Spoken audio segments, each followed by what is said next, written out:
as summarised by I'm 1974 in the chat.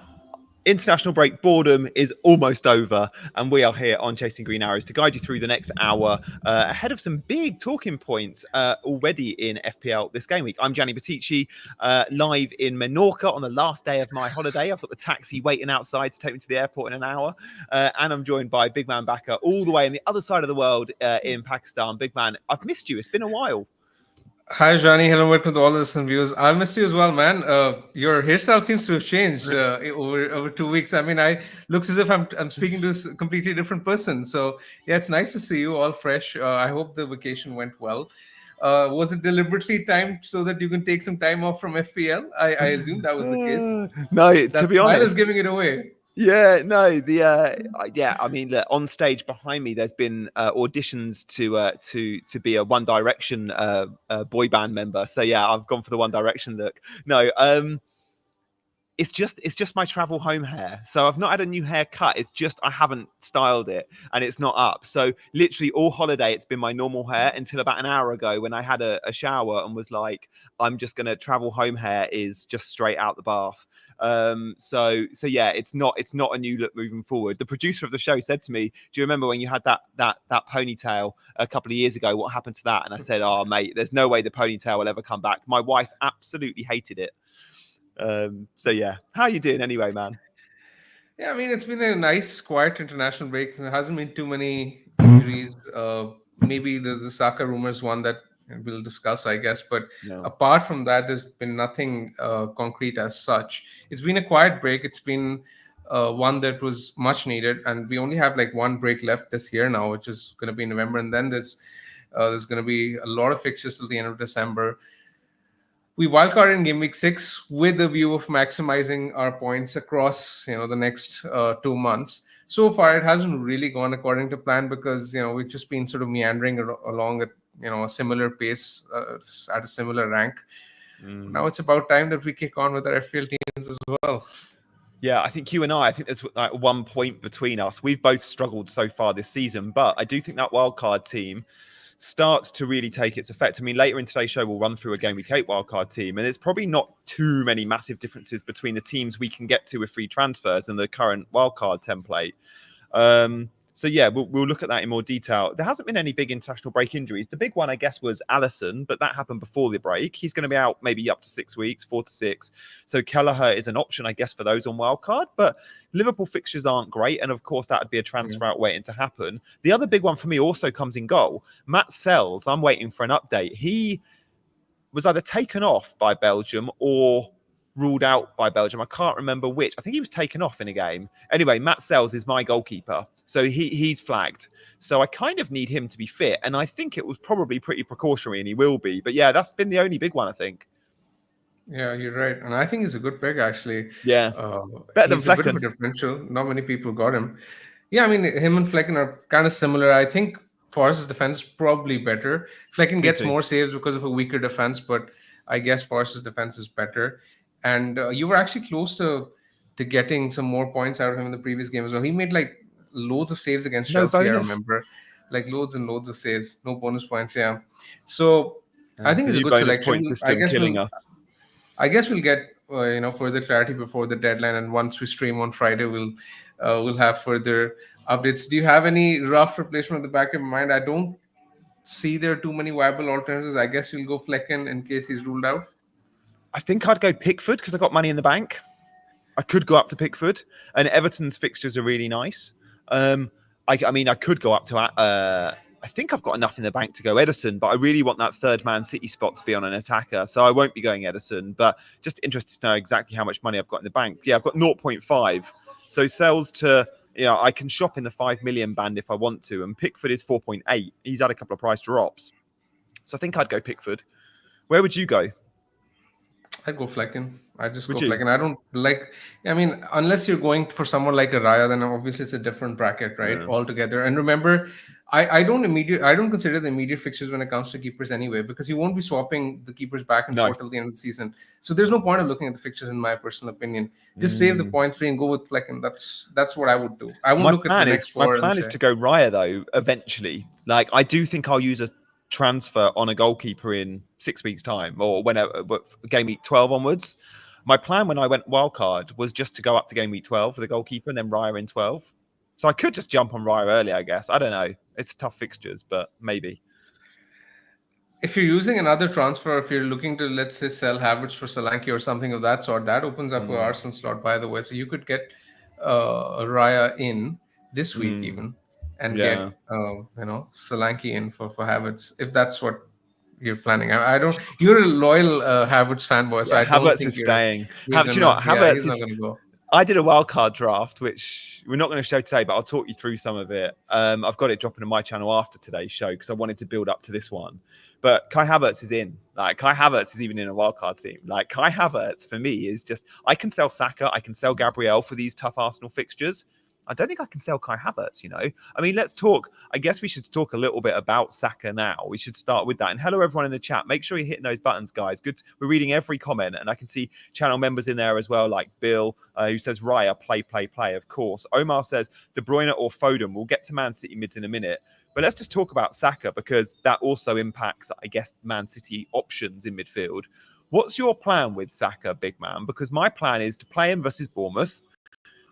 And I guess we should talk a bit about his injury, but then it's to sell him. I will sell him for in game week 9. I will probably keep a Havertz, but sell a Saka. Reason being, there's more midfield premiums I want to get to than forwards I want to get to, but also it's just the money. I don't think I can carry Saka. Sure, he can get points against anyone, but I want the higher upside. I want my investment in the Arsenal attack to be lower in terms of monetary value for the tough games, and Havertz offers me that. Saka doesn't. Okay, let's speak a bit about his injury. Then let's jump on his fixtures later. We'll address this question. It's one of the most popular questions and dilemmas in the community right now. So coming to Saka, firstly, do you think he'll be fine? I suspect he will be because that's what Carsley said in his latest interview press conference. That's the quote that came out of it, that he expects him to be fine. And we've seen Saka being flogged by Arteta in the past.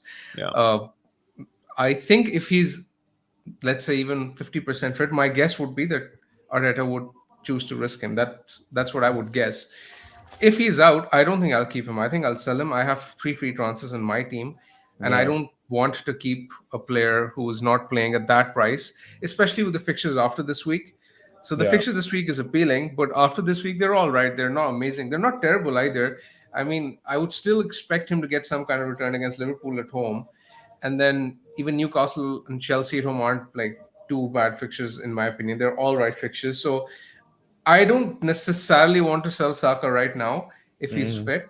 But if he's injured, then I guess my hand will be forced. Yeah, exactly that. Do you think we'll hear? Even if we don't, it's an away fixture. And I remember distinctly that around a very similar point this season, last season, sorry. It was Bournemouth, wasn't it? Was it Bournemouth away? It was same Bournemouth fixture, as well. Yeah, exactly. Team coach. And it was approximately around game week 7-8 as well. I don't think the timings were too dissimilar. Someone tweeted a picture of him at the hotel, right? So because it's an away game, we will have news that he's traveled or not, right? So if he's traveled, it's very likely that he'll play. Yeah. So even if Arteta doesn't give any concrete update, which I suspect he won't, I'm not expecting anything concrete from him at all. I still think that there's a good chance we get some kind of a leak. Yeah, okay. I think I'm with you there. We will, because an away game helps us. Even with the home game, we saw the Raya stuff a couple of weeks ago with the home game coming out the hotel. But I remember last year with Saka, him getting off the team coach, and we were analysing, I think he had his hood up, and loads of Arsenal players had their hoods up, and we were trying to analyse, like, what headphones do they usually wear? And Saka was like, yeah, they're his headphones, which is just crazy, because surely so many of them have the same. But I remember earlier this season, even analysing the players. It was Ollie Watkins. I wanted to see him in training. And blurred in the background, you couldn't see if it was him or not. It could have been one of many players. But I knew it was Watkins because he was wearing blue boots, and the blue boots he had worn a couple of days ago in the Europa League, or in the Champions League or whatever in the Cup, and no one else in the team was wearing those blue boots. So I was like, that is Ollie Watkins just on the boot colour, which is amazing. So let's talk replacements. Johnny, I think us FPL managers should be a part of some investigative agency of some sort, right? And that's before we even talk about some of the flight tracking we've done in years gone by, right? Like, it goes down to, I mean, weather tracking when it weather comes to tracking. Exactly snow and all these kind of things. When there's Girlfriend the or risk of wives fixtures being being pregnant tracking. I've done pregnant. that before. I remember Exactly. Lindelof And years ago. His wife was pregnant, and I was like, "Oh, she's due any day now. Will he play?" and stories of wives and girlfriends being stalked on Instagram just to see any update. For example, there was one with Bruno when he was on crutches a Yeah, few years ago. I think it was last year or the year before that. So these kind of things do happen, and we're sort of used to them as FPL managers. We've turned into absolute creeps, but that's what we've got to do. yeah, exactly that. So if we're talking about replacements, let's talk Man City first. De Bruyne and Foden have both had price drops. I think Foden's 9.2, De Bruyne 9.4. Do we know anything about De Bruyne's fitness? Because he obviously pulled out of the Belgium squad. He's also pulled out of the squad in November, so he's going to get a rest in November too. Do we know if he'll be ready for game week 8? Because Pep had said before, like, it was touch and go for 7, I think. So you'd assume De Bruyne's ready, but he's not played for like a month now, so he's surely not going to start and get 60. His first game back is probably going to be a 30-minute, isn't it? Yeah, that's what I would expect. And besides, I'm still not confident on De Bruyne or even Foden for that matter. I mean, Foden gives me a slightly more assurance than De Bruyne, but then again, Foden is cheaper, so he's more of a player I'd like to own. And he hasn't really hit his form as such as yet. I was expecting him to go big against Fulham. That didn't necessarily happen. So yeah, I think Foden is a bit of a Mate, it wait didn't and happen see for at me. all. He came off early. He came off at Exactly. 70th-ish minutes. He did get a goal and assist in the Champions League, but that was Slavia Bratislava. And I think even if we go back to the summer, no goal or assist for England in the Euros. He's had a slow start to the season. Like, I would love to jump on Foden. Look, there's a chance I do, but his form's been off for a while. Yeah, I mean, there's nothing on the field that seems to suggest that points are, big hauls are coming, especially. And at that price, you want someone to deliver consistently, which is a bit of a concern. And, the worst part is that, you're not even sure that whether he's going to keep his place if he doesn't perform or if he keeps playing poorly, right? So I think there's a degree of risk over there. I like Foden, and I think if Son didn't exist, I would look at him. Interesting. I think I prefer Son over Foden, but let's say if Saka's injured, if Son is also injured, then I think I might go with Foden. FPL Discomfort in the chat. Hey, Kieran, thanks for joining. He actually had his hair cut by Bukayo Saka about 6 months ago, which is pretty cool. Kieran said, Palmer found his form away to Wolves. Just saying. Yeah, I mean, look, fair point. I might go Foden. I genuinely might. What do we make? Okay, De Bruyne, I think we're probably ruling out. 1, because of fitness. 2, just minutes. Foden, will you expect to start? He didn't play in England's second game. I don't think he started. I think he started the first of 2. You mentioned Son there, and many selling either Luis Diaz or a Saka will go to a Spurs midfielder. Many are going to look like Brennan Johnson, maybe Maddison or Kulu if you don't want to spend much money. But you mentioned Son, and I know a lot of content creators are hot on Son. Why is that? Like, what's Son shown us this year to make him 3-4 million worth more than the others? Like, Brennan Johnson's got more FPL points than him, and he's 3 million less. Yeah, I think that's a very good question. It's a very fair question. It's just his historical pedigree. I mean, we've all had great runs owning Son in the past, and he's done us really well. This season hasn't really been that case, and there's also been this. He's been taken off early. Early subs have been a bit annoying. He's not getting 90 minutes consistently as well. I think Brennan appeals more to people with Luis Diaz, let's say, and who are not sure whether Luis Diaz is going to start, because again, that's kind of up in the air. And I think Brennan is cheaper, so appeals more. But when you're sort of downgrading from Saka and you have the funds, would you go for Brennan? Would you go for Son? I think most people would resort to Son simply because of his historical pedigree, because of the chance that he's on penalties, and because he's been more of a goal scorer. If you downgrade, though, to a Brennan, then you can upgrade a Luis Diaz to a Palmer. And I think that's the big thing for me. I know if I go Son, I'm blocking a Palmer move. Now, maybe you can wait till game week 12 and jump on Palmer, whatever. But if you want Palmer for Newcastle next week and then Man United, which I think are 2 good games, then going Son probably blocks Palmer. If let's say you're on Diaz and Saka at the moment. Yeah, that's right. But I'm comfortable not owning Palmer till 12 because. Are you? I mean, I really want him. I really want him by 9. I think I will have Palmer in 9. I think he keeps on killing my rank every week. But when you look at his fixture this week, Liverpool away isn't the easiest. Liverpool have just conceded 2 goals all It's a season, bad entry point. 5 clean sheets.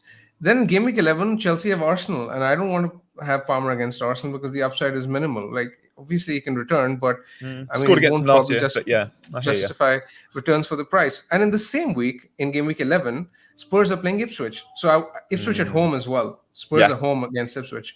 I would definitely have Son for that fixture. And I think I'm fine overlooking Palmer till game week 12.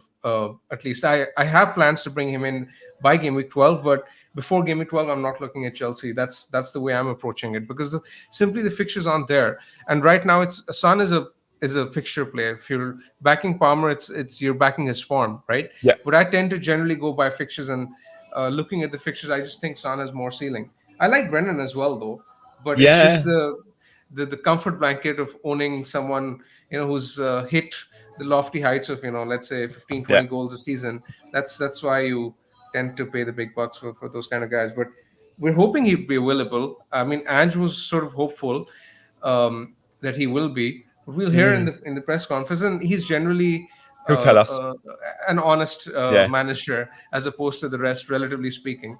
So I'm confident that he'll give us some information. Yeah, it's an interesting one there with Spurs, because that Ipswich fixture is massive at home. We just saw West Ham, who haven't been scoring goals, batter Ipswich at home, and Spurs will do the same. And we'll all feel the need to own Solanke and maybe a midfielder. It will just be interesting to go, do we jump on a Brennan? Maybe some will be punting on a Maddison or a Kulu, by the way. I think most content creators, including both of us, probably have Brennan above them both in terms of value, but something tells me Maddison is a good long-term hold. I think I need game week 8 to commit to Son or Palmer. I think if I see Cole Palmer in game week 8 versus Liverpool away, still putting up really good numbers, underlying numbers, I don't need to see output. I don't care if it gets goal or assist. I just need to see Chelsea functioning well against a tough team away from home. Then straight away I'll be like, I need Cole Palmer. If Son turns up against West Ham and looks really good, then I'll be like, okay, maybe it's Son. I think I need game week 8 to scout it, and that's why I'm not going to commit for I don't think Luis Diaz and Saka replacements this week. So I really hope Saka is fit and my hand isn't forced. Again, it gives us another week to scout Phil Foden. So those 3, I think game week 8 is really, really important for. I would love to jump. I think if I'm going to jump on any of them in game week 8, though, it will be Foden, because he could be my extra midfielder. It will be Son or Palmer plus Foden, I think, for me. And this is where we have similar opinions, right? Because I don't want to make a transfer for Saka out as well. Neither do you. But in case our hand is forced, then we'll look at Son. I mean, if Son was emerging out as a standout alternative, or had he been performing, it would have been an easier move to make. I mean, in fact, I wouldn't have been opposed to making it even if Saka had been fit. Yeah, exactly. But because he hasn't really hit the heights that we expect him to. And if Saka's fit, then it's fine to sort of wait. I'm not exactly sold on the idea of getting Son, but let's say if my hand was forced, then I think I'll probably go there. Yeah, interesting. I guess I could go Palmer and Son and no Foden. And again, that's one for debate if we look at...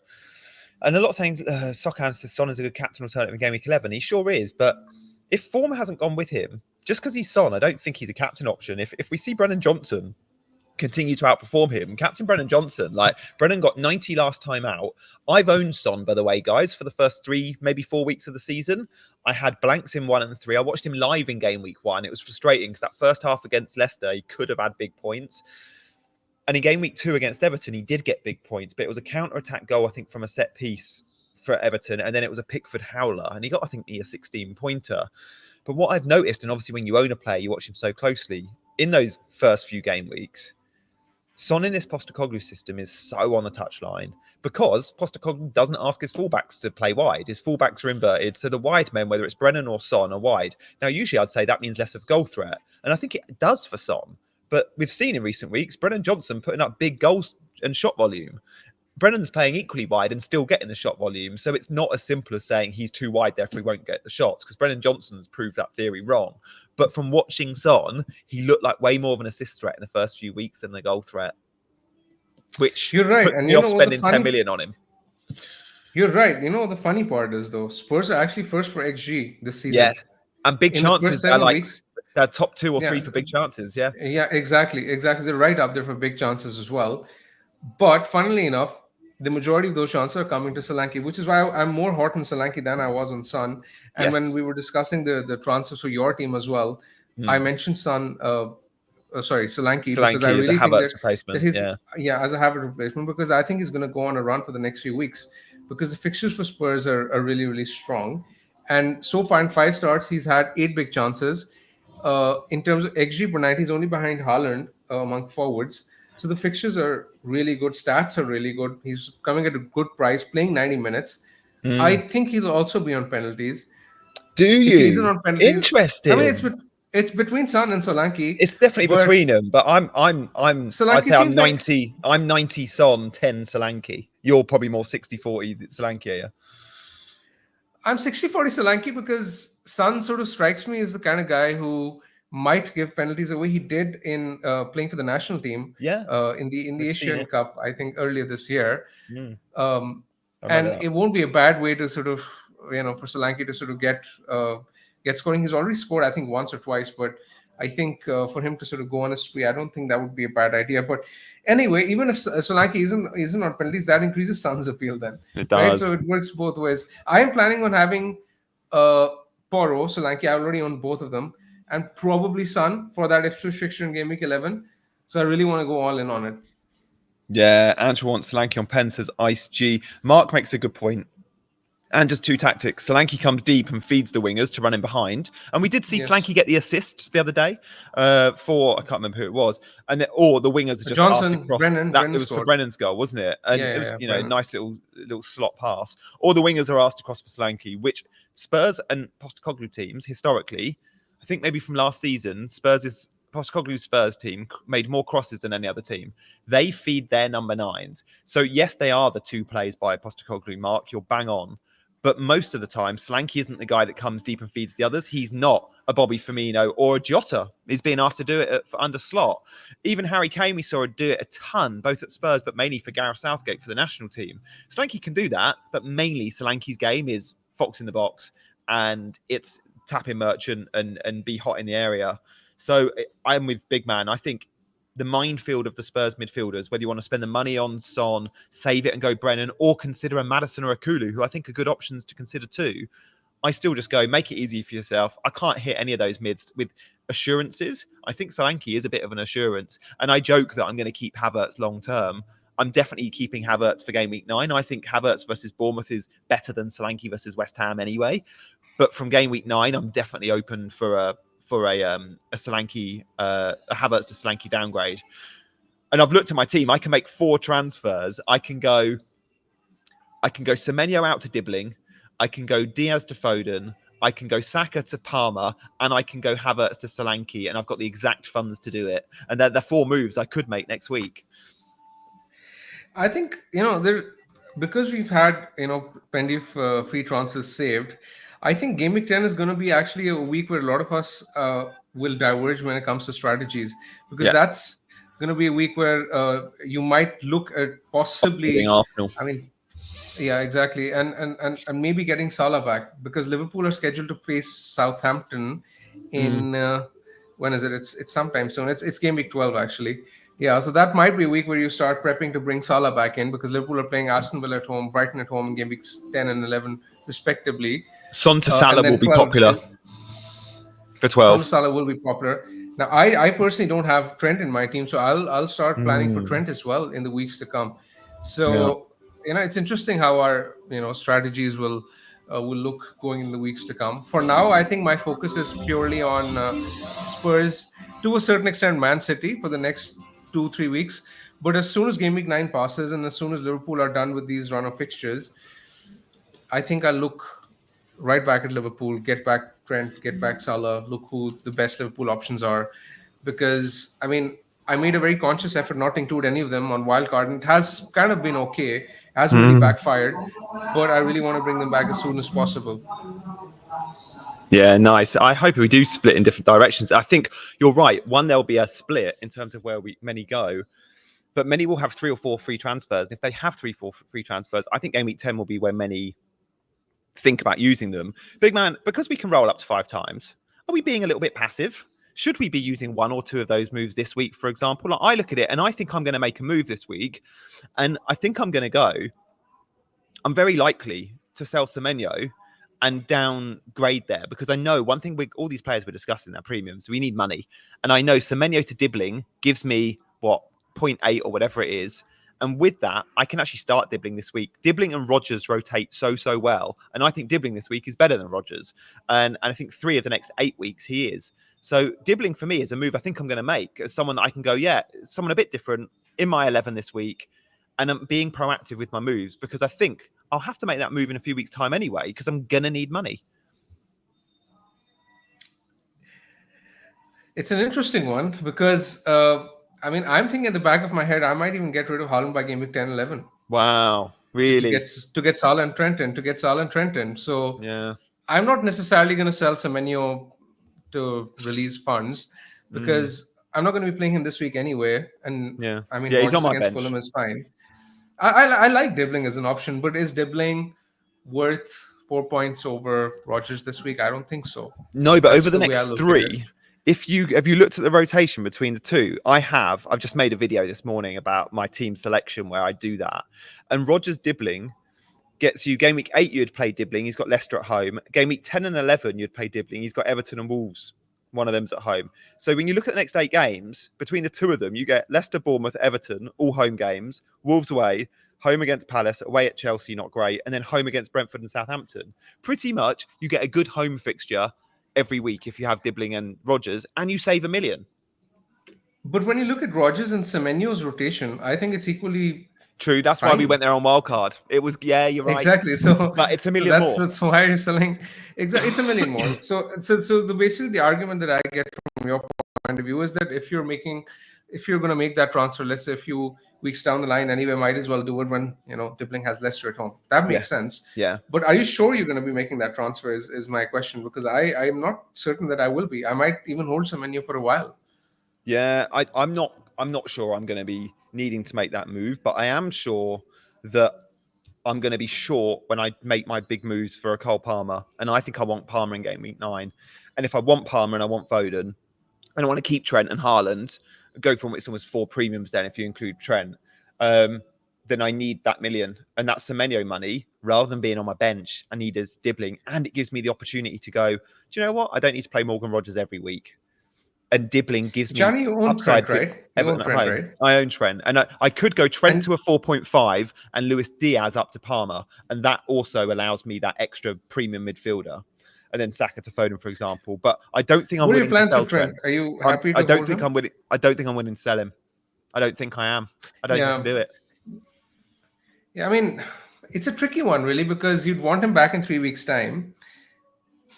He's not exactly a good player. Like he's not exactly an amazing player to own for the next 3 weeks because of the fixtures.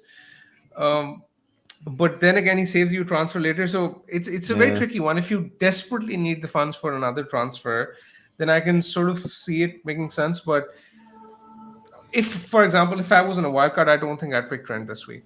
I don't think I would. No, and we'll get to a wildcard in a minute. I've also made a wildcard draft with no Trent.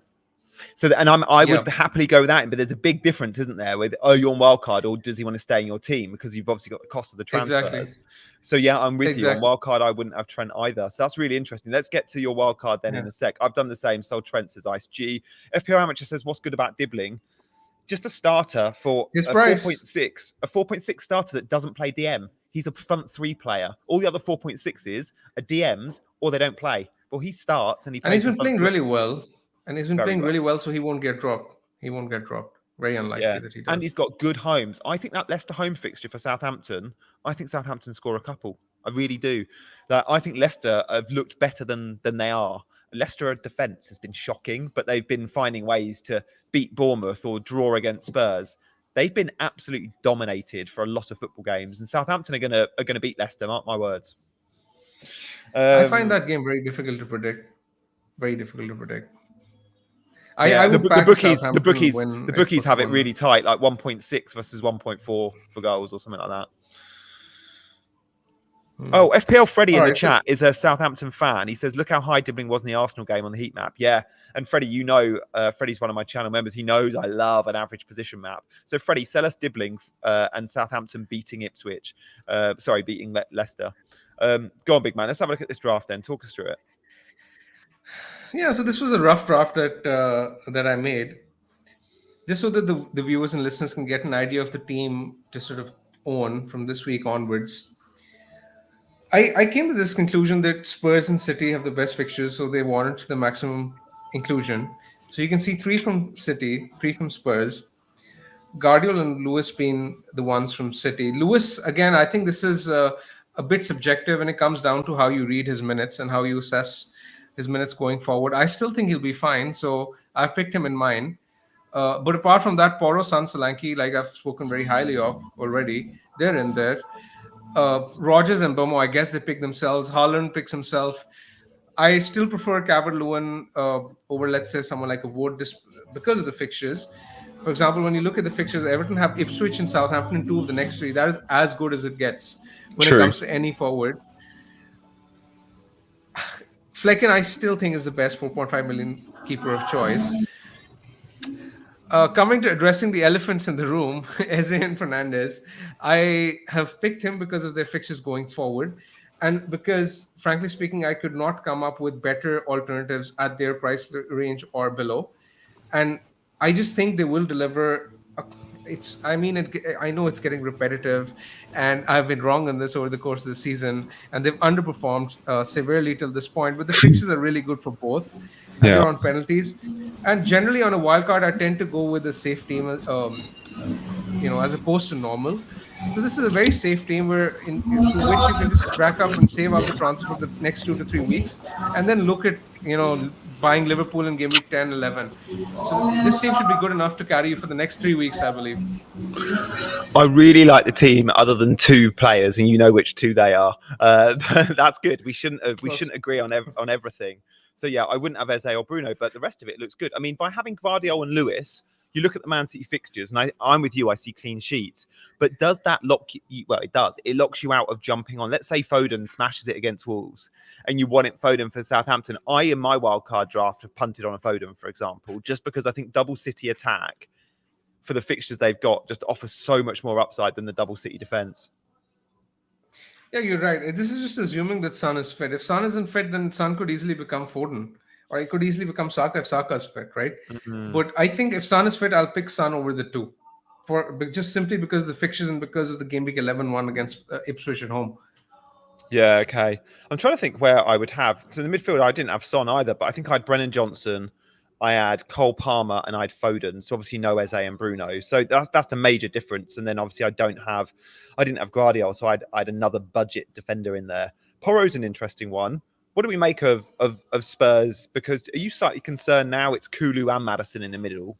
It means there's slightly less requirement for Porro and Udogie to be playmakers in the team because they're playing with 2 attacking central midfielders rather than just the one alongside, say, a Bentancur.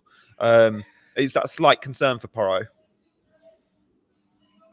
I mean, to be fair, historically, I haven't really owned Porro for the clean sheet points anyway. He's more of an attacker, and if Spurs sort of jam a clean sheet, then he's likely going to get a 12 or 15 pointer. That's the 1 week I'm holding him for. And if he gets it, then even if he gets like 1-2 pointers in the rest of the games, that's fine. So I have him for that 1 haul. Yeah, okay. Big man, let's just talk a little bit more about Wildcard, and then we'll discuss your team specifically. A few in the chat are saying Ollie Watkins. This front 3 is difficult to argue against, isn't it? I mean, you could even have an argument for Havertz. I think I had Saka, Solanke, Havertz, and Haaland. I had no Calvert-Lewin, but getting Ollie Watkins in this, I don't love Aston Villa's fixtures. Do you?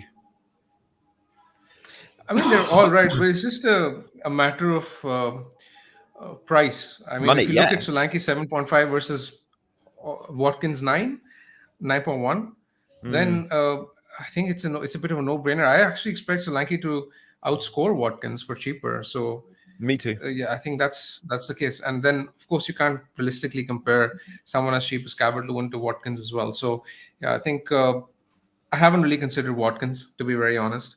I didn't realize Dominic Calvert-Lewin was 5.9.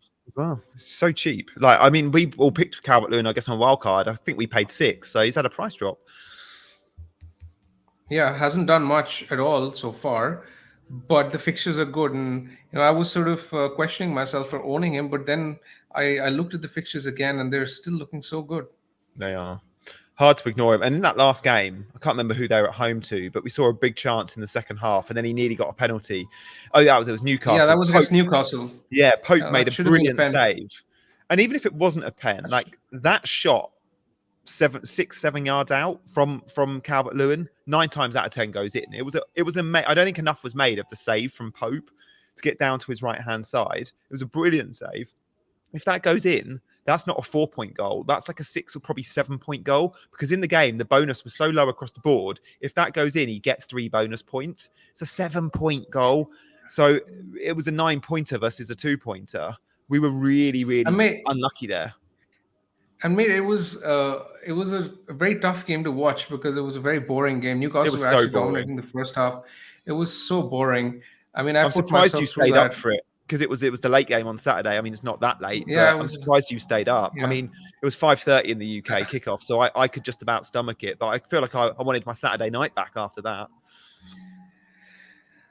I actually didn't get much joy out of the 3 p.m. kickoff, so I was like, yeah, I mean, might as well stay up and watch Calvert-Lewin score a brace or something. And I was actually very hopeful that he'll do something, because I'd actually played him over Rodgers.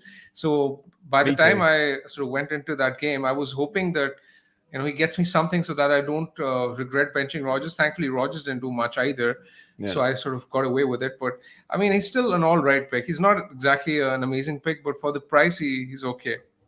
Yeah, okay. So basically, apart from Eze and Bruno, I think you like pretty much everything. I mean, Lewis Dunk can be, for example, like this could be Anderson, this could be any 4.5. This could be Davis, actually, from Ipswich, who have a decent amount of fixtures and is extremely attacking. Aït-Nouri's one to consider, 4.4. Good fixtures, obviously a great bad entry point, but you're benching him this week anyway. Exactly. Yeah. So, I mean, that's what I guess is up for debate. And if you don't want to take the risk with Lewis, then Lewis could be, any of these 4.5s. But apart from that, I think I definitely have Porro. I definitely have Cardiol, Flecken as well, the forward line as well. I think Mbomo, Rodgers too. I think the other midfielders are up for debate, I guess. But I mean, knowing my play style, I play analytically. I think I'll go with these if I was on a wild card. Yeah. Okay. Yeah. I don't have Calvert-Lewin, Son, Bruno, or Eze, but it doesn't mean I don't like your selections. And Son is worth a punt, just the same way Foden's worth a punt. Aït-Nouri's in very good from game week 9, says Freddie. Yeah, definitely Aït-Nouri's one to monitor if you want a budget defender, you're shopping for a budget defender. Guys, we'll move away from the wildcard team. We're still going to discuss teams and players we're targeting. So, big man, talk us a little bit about your decisions this week. Like I've just said, with my team, I'm looking at bringing Dibbling in, and then maybe you've seen my long-term plans around getting Palmer for 9. What's your loose plan of action? My loose plan of action is to take this week and consider it as an international break, because there's not much to discuss, to be very honest. When you look at my team, it looks all right. If Saka is fit, there's no need to use a transfer. I am in no mood to sell any of my, let's say, attackers, assuming that they're fit. Saka to Son, I guess, if Saka is unfit. If Saka is fit, then I guess I'll keep this as it is. I was considering maybe selling Saliba for Guardiol, but then again, I don't really need it because of the defense that I have. Yeah. So I think it's an easy save for me. I think the more pertinent question, Jani, is that who do I bench? Do you think I have the 11 right? Yeah, you do. I mean, I'd be tempted on Mykolenko. No, I wouldn't. Sorry, I wouldn't. Yeah. I wouldn't at all. I don't know why I said that. I was looking at Arsenal with Liverpool, but no, of course they got Bournemouth. Mykolenko, by the way, we need to know more about his fitness. He should be okay, but we'll hear more from Dyche, I expect. No, I wouldn't be playing Saliba or Semenyo. You got that right. Yeah, your big debate is Gabriel or Saliba, pretty much.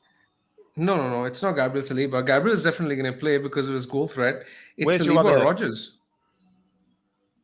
Oh God, no, Rodgers. Rodgers. Yeah, I think. I mean, okay. I didn't even consider a back four. I just see Bournemouth as a team that at home really go at it. And I remember the Bournemouth-Chelsea game. So I don't know. I'm guessing Bournemouth have only hosted one of the traditional big four, big six teams this season. It was Chelsea. And I came away from that game going, Chelsea were really lucky to get something from that game. Bournemouth at home are good. And against the big teams, they'll cause some problems and they'll score goals. They'll concede too, though. I think it's a good fixture for Arsenal attackers. I don't think it's a good fixture for Arsenal defenders. I think that game's got goals. The only thing that I have at the back of my mind is Arsenal have the best defense in the league. I know, and we forget that this season because they have been conceding a few, but we know from last year they kept a clean sheet. They're the best by a country mile, you know. Yeah, I mean they've kept clean sheet against harder attacks. Like they kept a clean sheet at Villa Park. I wasn't expecting that. Who else was it? They kept a clean sheet at Spurs. Again, a better attack. I mean, I'm benching they can Rodgers. keep clean against anyone.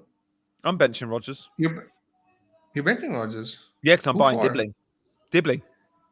Oh, for Dibbling. Interesting.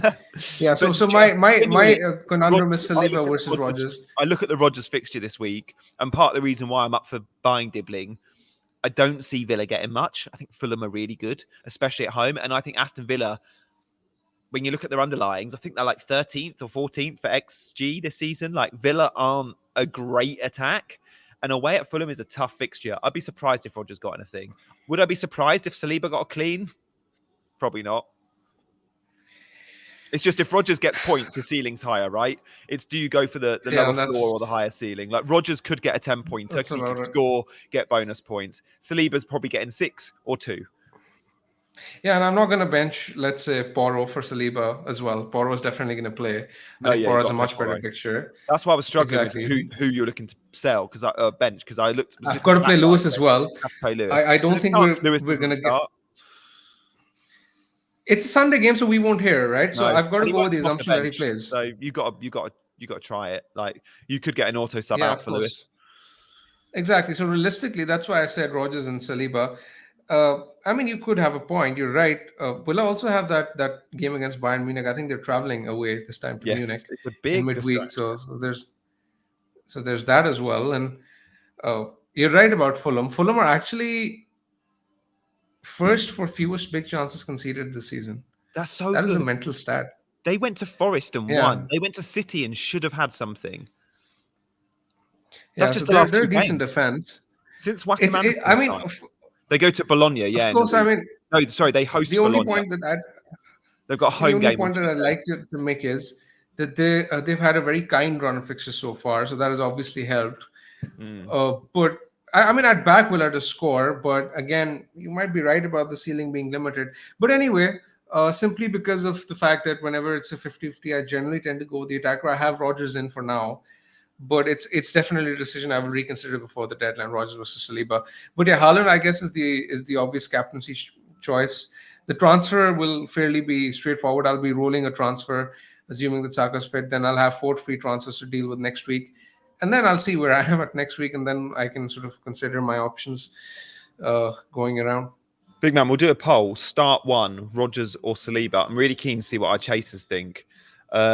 Start 1, Rodgers or Saliba. We'll put a poll question out there. And as Bill says, do hit that like button, folks. Thanks, Bill, as always, for your support. I think I'd be like 60-40 on Rodgers. But if you were to put a percentage on it, big man, are you 50-50 or are you 60-40 Rodgers? Or where do you sit? Because it is a proper tough one, that. I'm 50-50, to be very honest. Yeah, it's proper coin toss, that maybe one. 51. I maybe that. 51 on Rodgers. Maybe 51 on Rodgers, but I mean, it's not much. Yeah. Lewis asks, what's your long-term plan? Because you'll next week probably have 4 free transfers. How many will you use and what's your plan? Will you'll target Son, you think? Maybe. I'm not entirely sure yet. But yeah, Saka to Son, I guess, is a transfer I could make. Apart from that, I don't necessarily have to make another transfer. I could even roll again, assuming that nothing comes up. And then, as mentioned in Game Week 10, Game Week 10 is basically going to be the week where I make at least 2 transfers, because that's a week where I'm maybe looking at Trent, maybe looking at Salah, planning for Liverpool, basically. I'm comfortable not owning them for the next 2 weeks, but then I'll have to bring them in. So that's why I'm very keen on rolling this week. Yeah, FPL Discomfort says Mikalenko 40, Saliba 31, Rogers 29. If Mikalenko was at home, Kieran, I would be with you. I'd be on 80 Mikalenko. But Mikalenko being away, I think they concede. I think Ipswich at home are going to be a good proposition this season. So yeah, interesting. So far, the vote, yeah, I mean, as we thought, like a good amount of votes for both options. Rogers 45, Saliba at 55. Keep voting.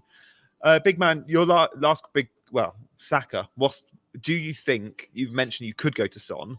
Do you see yourself, if you don't, still having Saka, or will he go to someone? Like, are you going to hold Saka for Liverpool at home, Newcastle away, and then I can't remember who it is. Was it Liverpool or something? It's another tough game. 3 really tough games. I'm selling him. Chelsea. I'm almost certainly, no, I am 100% selling Saka next week. This is assuming that he's fit, right? True. Right. So that's what it comes down to. Currently, I'm fine holding him this week. I might sell him next week. If he's out this week, my preference is Son. If not Son, then Foden. And someone in the chat has asked about Palmer, whether I'm planning to bring him in. I mentioned this earlier in the show as well, that currently I'm not making any plans of bringing Palmer in, at least until Game Week 12, because that's from when Chelsea have a really good stretch of fixtures. In Game Week 11, Chelsea are playing Arsenal. In this week, they're playing Liverpool. So I'm sort of fine not owning Palmer, despite his high ownership and despite how good he is. So yeah, currently I don't have any plans to bring him in until Game Week 12. Yeah, okay, fair. So we're split there, guys, because I was very likely I'll own Palmer next week. So yeah, nice. I like the fact we're going in slightly different directions. Obviously, Big Man has double Arsenal defense. I've got double Arsenal attack. We'll both be offloading probably Arsenal players. The Arsenal defenders, though, Big Man, you don't need to sell because you purposely picked a good playing bench for the week's Arsenal with tricky fixtures. The last question on your team, because everyone in the chat's going to want to know, is it a blind spot to still own Bruno Fernandes? Is there a part of you that has him because it's an FU to everyone that may have mocked you for it, or just the fact that you know the week you sell him, he's going to score points and you want to be on him? No, I mean, I would even pick him on Wildcard if I was on a Wildcard. Yeah, well, we've seen. Yeah, we saw your Wildcard team. Again, I wondered if that was exactly a bit like tongue-in-cheek. No, it's. I mean, I'm serious. I put Havertz in my Wildcard team.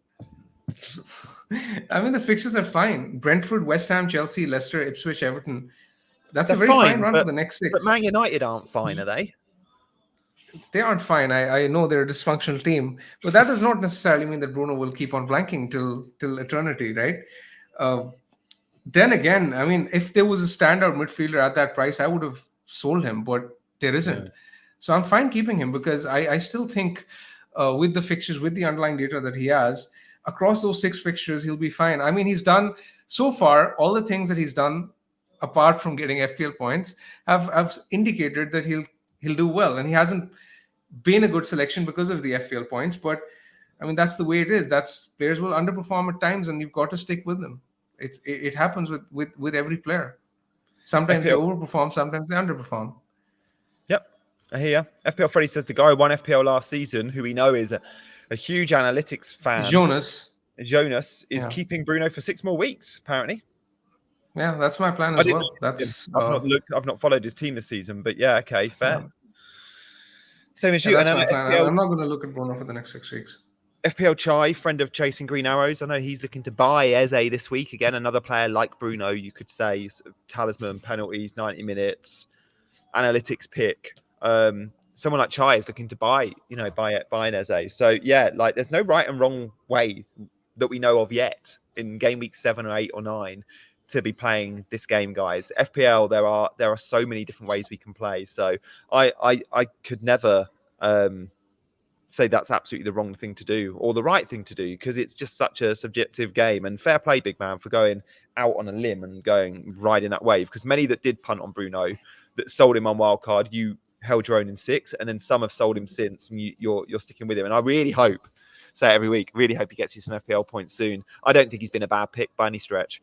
Rogers 53%, Saliba 46 on your benching dilemma, by the way. The chat don't know either, mate. They're with us. Is that who to bench or is that who to start? Start 1, Rogers got 53%. Yeah, You said 51. I said, I can't remember what I said. I don't even know what I think. Yeah, I'm I guess I'm just going to flip a coin. It's such a tough one. I'm going to flip a coin for the deadline. Bill says this is going to be a long stream when Bruno goes off on one. Yes, it will be. Bruno will be in the thumbnail for sure, alongside Bigman. I won't be needed in the thumbnail that week. Get rid of my face. We'll put Bruno in. Guys, we'll answer some questions for the end of the show. Loads of you, by the way, have tuned in for the first time. We've seen some new names, so maybe because it's international break. If you are new around here, you want to hit that subscribe button, that'd be amazing to show your support. Prasant says start Rogers or Emil Smith-Rowe. That's an easy one. You start the guy at home. Smith-Rowe, 100%. And don't worry about Smith-Rowe not being a starter. That was very much, we're going to the Etihad. We're setting up differently. Smith-Rowe will start 9 times out of 10 for Fulham when fit. Yeah, I do the same. Diaz for Johnson. Yeah, I mean, if you don't expect him to start, then it's a decent transfer to make. The thing is that we won't have leaks either for Liverpool this time. We got them the previous time because they were playing in the early kickoff, but this time they're playing on Sunday. It's actually the second last fixture of the game week. So it's a tricky one to say. I guess wait for the press conference, see what Slot says. I'm sure he's going to be asked about the South Americans returning late. True. The good thing is that there is an extra day of rest that may help him. But I mean, Gakpo played well in the previous game, so there is no guarantee that even despite that extra day, Diaz comes back in straight away. That's the issue. So you're running the risk of a guy who might not play at all. It's a tough one. I think I might lean towards selling. Do you own Diaz? What would you do, Shani? I don't. See, I do. And I am slightly worried because Gakpo not only played well, but got 90. Diaz came on and went on the right-hand side for Mo Salah for the first time this season. I don't know. I've not looked at Diaz's minutes for Colombia. I'm guessing he started both their games. I think he was playing on Tuesday. I think Diaz starts because it's a huge game, but Gakpo's been playing really well. It's a tough one. Sean is asking if Bruno holds and Mbomo blanks, will Bigman be happy? Of course, because everyone owns Mbomo, no one owns Bruno. Of course, I'll be happy. Yeah. Shiraz says, what to do with Savio? You've come this far. Now the fixtures are good. If he doesn't start versus Wolves, I'd probably sell him. Although against Southampton, that'd be tough. I would genuinely, if I owned Savio now, I think I'd stick with him. I think the way Man City have played the last 2 games, I think they've needed him. They've been out XG'd in their last 2 games against Fulham and Newcastle. That's not good enough. Savio didn't start any of them. Pep's going to make changes. Salah captain. Wow. Against Chelsea. I mean, it's Liverpool. It's not a bad pick. It's definitely not a bad pick. I mean, he's flying to captain this week. I don't think he's a bad pick for sure. I'd expect Liverpool to win that game probably, but yeah, I mean, Haaland's ceiling is obviously greater. Wolves have conceded the highest number of goals in the league. And I'd play Sancho just coming back the attacker there, SG. Sorry, mate. Cut you off. Yeah. So I think Haaland is a better choice, but it's not as if you don't own Haaland, then I would definitely go for Salah. Lewis is asking Son or Foden for the next 4. Jani, nail your colors. Foden. Foden all day. Southampton. I prefer Son. Fixtures are good for both, but Foden playing number 10's got the goal threat. Let's just hope he plays number 10. Steady's asking Captain Salah and Pomo Salah for sure. Start Greaves or Harvard Palace, Jani? Oh God, Greaves got they both got good home fixtures. Like, I mean, I guess Everton are more likely to score, I guess, against Ipswich than. By the way, Kieran FPL Discomfort says Diaz played last night, 9:30 p.m. kickoff. Played 72 minutes and scored. Luis Diaz. Interesting. Zaid is asking Havertz to Solanke and Diaz to Johnson. Yeah, I think those moves are good. I don't mind the moves. I don't know. I would not be selling Havertz to Solanke this week. I think Havertz is a better pick than Solanke this week. Just for 1 week and then make the move. That's a big investment in Spurs, Zay. Double Spurs for West Ham. It's a London derby. Could go either way, that. Next question is from SJ. With Rodri and KDB out, do you think Gundogan good option, Jani? He played DM the last game in Europe. It was a Tuesday night, Bratislava. He played Gundogan as the Rodri role. just beware of that. Like, I don't think we're going to see Gundogan playing there much. It was because they knew they'd have 80% possession, but Gundogan could be a lot deeper than you expect. Also, KDB is not confirmed out. KDB could be available, I think. So I personally don't see Gundo as a pick. I think Bernardo Silva, if you want to spend that sort of money, or Savio maybe. Mazraoui to Van der Ven. Play Collins. Yeah. I would probably play Collins, I think. Jan, you had Salah, knowing that Salah always delivers big games. No, we're Captain Holland. I think Collins is a better choice, and so does Jani. I wouldn't say Salah's the second best option this week. Who's the second best captaincy option this week? If you're not going Haaland, is it a Spurs attacker? Is it I think it's Salah. Do you? I think it's an Arsenal attacker against Bournemouth. I think. I don't know. Or Foden, if he starts. Again, we won't know. It is a shame we're not going to get team leaks. Guys, that's been awesome. Back to work for me. Cheers, folks. Says Bill. Good stuff, guys. Back to work. See you guys. Says British 87. A lot have used us for their lunch hour, which is always nice to know. Ricardo says, I have double Arsenal defense and double Man City defense. Is it suicidal? Good to go. Fine, isn't it? To start all four of them? That's fine. Of course, it's fine. I mean, they're two of the best defenses in the league. Of course, it's fine. Yeah. Nice one, guys. We've still got time for a couple more questions. Smith Rowe best captain says Itasics. I don't know about that. I don't know about that at all. Big man, any plans now to the deadline in terms of team use stuff that we think we could hear? Major updates we're waiting for?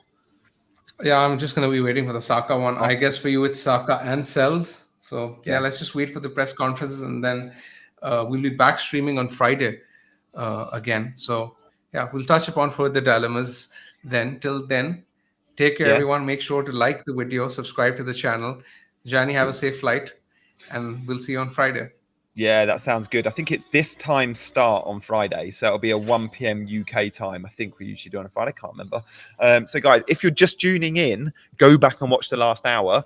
If you've watched a full hour and you're about to go to work and don't want to go back now, I've just posted a video live on my channel. It goes live in 30 seconds time on my wildcard draft. I wanted to wait so we see Bigmans first, but there's a fair few differences in there. If you want to see another Gameweek 8 wildcard team, live on my channel now. If you're just tuning in, go back and watch the last hour on Chasing Green Arrows.